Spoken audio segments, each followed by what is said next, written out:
Hello guys, and welcome to the final part of our live coding session. In this video, we will be creating the call to action for our navigation. So on the search engine result page, currently it's returning results for our search, but this is not enough. We should be able to click on any of these items and it should open the corresponding page. For example, if I click on the blog, it should open the blog detail. So let's go ahead and code this part of the project. Okay, I'm gonna zoom out so you can see what I'm typing. Alright, this should be good enough. Okay, I'll collapse this. Okay, let's switch to the branch we created earlier. I have uncommitted changes. No, I don't want to commit this.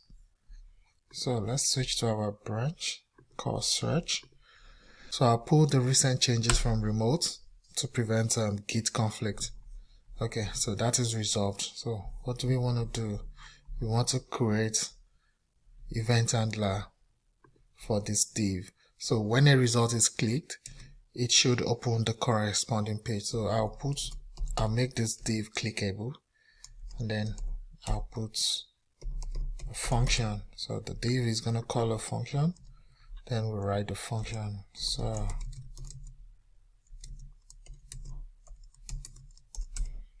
okay, so what is this function supposed to do? It is supposed to open a page. So we are passing a path. Let's define our path. So we have a type, the type of the results that was returned from our search. The type will be blog.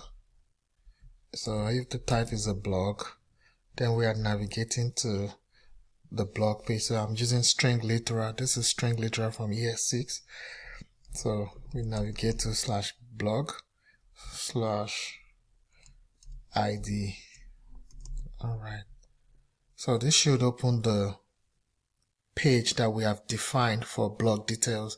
Every blog has an ID, and the corresponding details page for any blog is the /blog/id page. So this should open this page for whatever blog we have selected in our search result. Else, if it's not the blog that was selected, just go to the About Us page. So this is the path to About Us page. Alright, so let's quickly test this and be sure it's working fine. First, I need to check my Node version and be sure I'm running with the correct version of Node. Okay, Node 20, I think that should work. Then I'll go to my environment. Okay, so the application is running on my localhost 3000. Okay, so let me open my localhost and then we can preview the application. Okay, looking for my browser, and there is my browser. So let me try this one out. Alright, so let's go to localhost 3000. Alright, so this is the night mode version. I'm recording this session at a night time. So this is the night mode version of the portfolio website. The website switches to dark mode or light mode depending on your system. So if you configure your system to switch automatically, I'm using a MacBook and my Mac is configured to switch to dark mode at night. So my website will switch to dark mode. So if we go to this and we search for something as we did earlier, these are the results. So if I click on the blog, it should open a blog page. Alright, so I spotted a mistake. So we did not complete the code. We need to do something with this part. So we need a route.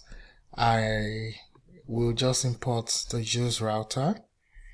The use router is, this is one of the beauty of Next.js, and that's why I chose Next.js for this project. Router comes packaged or bundled with Next.js, unlike just working with plain React that you still need to install React Router or any of the navigation library that you choose. Next.js already router installed, so I'm gonna call that router now. Use router. Okay, so this should import the use router from Next.js. So this is imported already. So we need to perform navigation with this. So I'll just pass the string into my router and this should do the trick. So let's go back and test again. So to be safe, I'll just refresh the page and then I'll type a search term. Okay, we still have an error. Router. Okay, so I imported the wrong one. This happens to me all the time. So when you allow the IDE to resolve your import, there is a tendency that the IDE will import the wrong library for you. This is the wrong library. I'm using Next Navigation, not Router. So this should solve my problem. I don't know why we do this in development. You have so many libraries that use the same name for import and can easily give you conflict in your project. So let's do our search again. So let's go ahead and do our search again. I'll just type the search term and then we click on the results and it's working now. So if I go to this search again and I type chief and I click on this, it should give me the recommendations I have. So I can click on any one of them and it should take me to the About Us page. So this is the About Me page. It's working. So that's the end of our search engine. We've been able to, alright, so to recap what we have done so far, we have been able to activate the search bar to accept user input.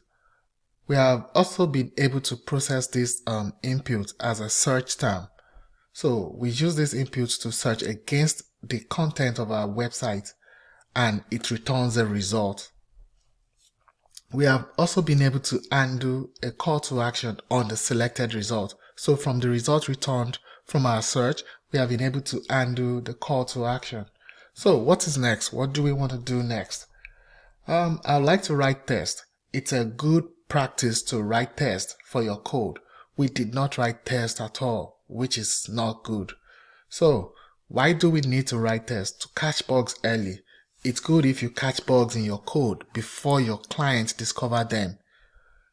It also helps to improve the code quality and it increases your confidence as a developer when you are refactoring your code. Some weeks, some months, some days after you have pushed the code to production, you may want to come back to it and refactor the code. If you write test, it's easy to refactor without breaking anything. And it makes your code maintainable. So other developers can read your code, understand it, and it helps you to ship faster. So if you write test, it helps you, it improves your speed of delivering product or features. And it serves as a way to, it also serves as a way to document your code. So thank you so much. In the next session, we will be building a stock prediction app. Don't miss it. It's gonna be very interesting. I am so eager and I can't even wait to code this with you in a live session. Thank you and bye. See you in the next session. Bye bye.